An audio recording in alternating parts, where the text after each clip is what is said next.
Hi everybody, this is Mike Yeoman, and I am going to talk to you about methyl parathion today, which is one of the many organophosphates. So the major things that we need to address is first, what is methyl parathion, and then how does it work to make it an important environmental contaminant. So the first thing is, what is it? It is an agricultural pesticide.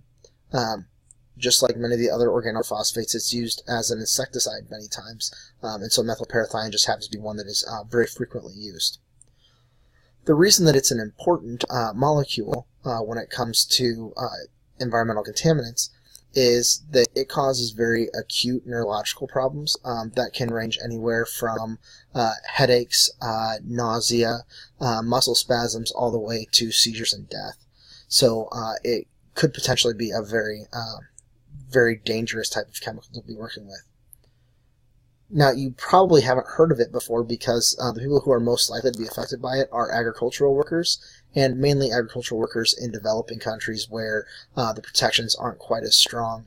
They might be re-entering fields too soon after it's been sprayed, or maybe not mixing chemicals appropriately. So it's not something that we hear about a whole lot in the U.S., but in other countries there have been poisonings of agricultural workers.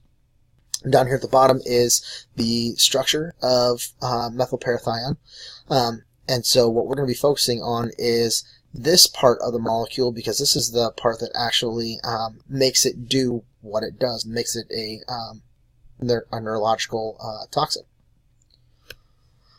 So I thought, being a chemistry class, we should probably address some of the chemistry that's involved. Organophosphates are not all the same. Looking at the previous slide, this is the part that we are looking at, and it doesn't look quite like the first group here. All three of these have one major thing in common. They have a pentavalent phosphorus at the center to form these bonds. So this first group of organophosphates will form a double bond with oxygen and then single bonds with oxygen.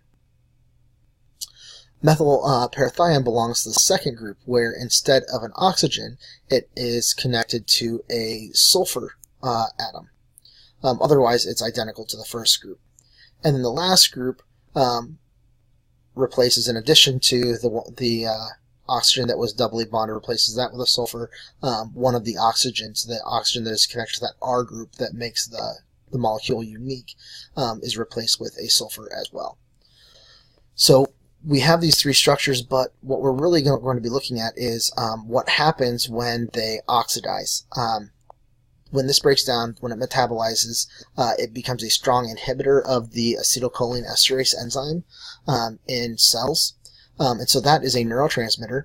Acetylcholine is a neurotransmitter, and the acetylcholine esterase removes or breaks down that acetylcholine so that you can pass a new message. If that acetylcholine esterase doesn't work, then the messages can't be passed on, and so then your muscles, those messages are not being passed on at all. So we have that metabolism into something that is a little bit more toxic, and then eventually it will go through hydrolysis and make it detoxified, where we will excrete it out of our body. So it's that point where it changes and oxidizes first, where it becomes very, very dangerous. Now, right now, what we do is a lot of these organophosphates are used as pesticides. And you can see all of them have the same structure. They have that pentavalent phosphorus here at the center, and some of them are very similar. Some of them become a little bit more different, but they all share that pentavalent phosphorus. If we look over here, these are nerve agents that were used during World War II, during the Cold War, and still exist, which is another problem, is trying to get rid of some of these nerve toxins. So even though the pesticides are still around, we need to get rid of the nerve agents as well. But if you look, you've probably heard of sarin gas.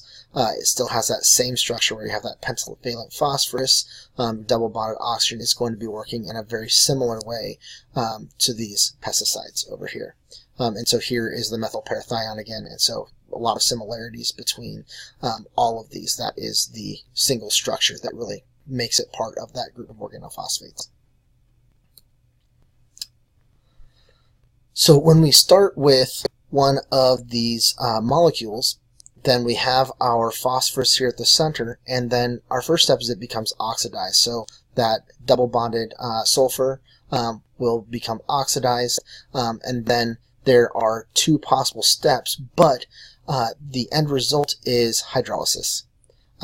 That is what's going to end up happening is it will end up attaching to the acetylcholine esterase. So we end up with a molecule down here looking like this, and then here's how it works with the acetylcholine esterase, is that it will try to bond to the enzyme. So here's this hydroxyl group, and then as it breaks down, it will bond to that acetylcholine esterase and make it so that it cannot break down the acetylcholine, which, as we said before, is a huge problem. Over time, it will break down and it will go back in the presence of water. It will go back. The metabolites will be excreted through the urine, and then the acetylcholine esterase will go back, but not until after the damage has been done in those nerves.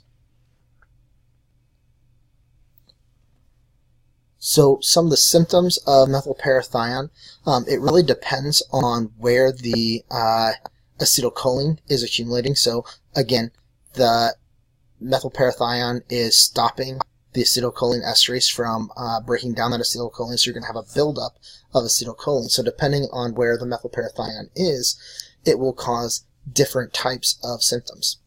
So if it's building up in the central nervous system, so the brain, spinal cord, then you might have a headache, depending, again, this all depends on the level of exposure. You start with a headache, insomnia, loss of balance, muscle spasms, sleeplessness, and it could escalate to something like coma, seizures, and respiratory paralysis, which then could potentially kill you. Now, looking at some of these other locations,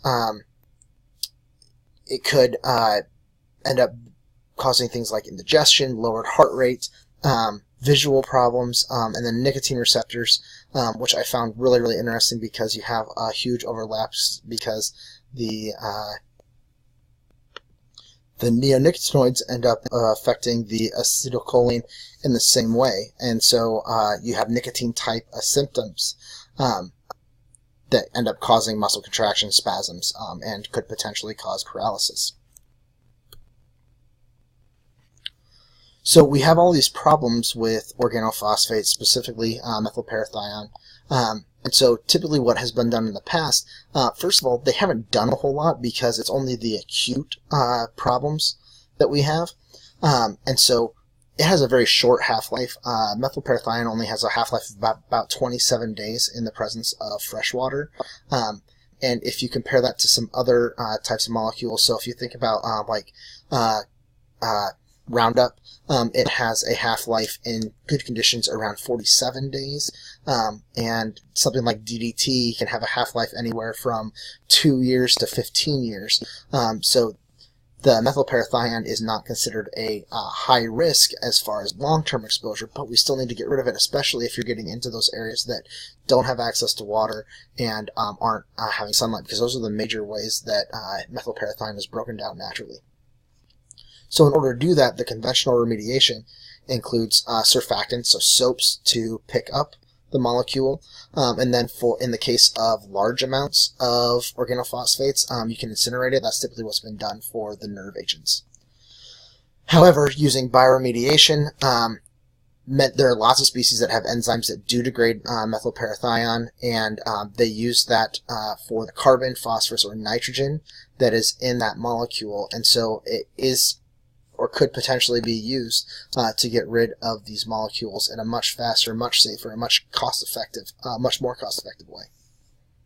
All right, thank you.